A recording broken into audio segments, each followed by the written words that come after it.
Hi guys, আসসালামু আলাইকুম। অনেকেই চিন্তা করেন যে বিদেশি পার্কগুলো মনে হয় অনেক সুন্দর হয়। সো আমি ওমানে ঘুরেছি, ওমানের পার্কও দেখেছি, ইন্ডিয়া দেখেছি, বাংলাদেশ তো আমার দেশে ভাই। তো এইসব জায়গার পার্ক অনেক সুন্দরই, সব কিছুই আছে। কিন্তু আমি সৌদি আরবে এসে যে পার্কগুলো দেখলাম, তো ভাই এখানে দেখার মতন কিছুই নাই। এর থেকে ওমান, বাংলাদেশ, ইন্ডিয়া পার্কগুলো অনেক সুন্দর, দেখার কিছু আছে। দেখেন তো, আমি সৌদি আরবের পার্কের ভিতরে বসে আছি, দেখাচ্ছে। দেখেন এখানে কি পার্কের ভিতরে,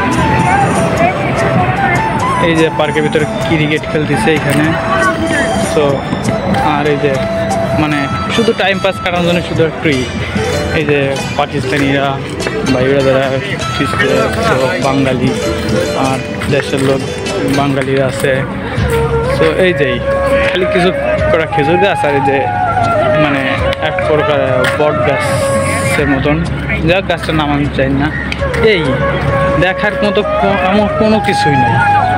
এটা কোনো পার্ক হলো, এর ভিতরে কিছুই নেই। তো এর থেকে হাজার গুণ, শত গুণ আমাদের বাংলাদেশের পার্ক, ইন্ডিয়ান, এবারে ওমান, সৌদি আরবের পার্কের ভিতরে কিছুই নেই দেখার মতো। বা শুধু একটু মাঠ, ক্রিকেট খেলা, একটু বসে গল্প সল্প করা, এই। তো এত বড় একটা দেশ, এর ভিতর কোনো কিছুই নাই। এর থেকে আমাকে বাংলাদেশে হাজার গুণ, অনেক কিছুই আছে।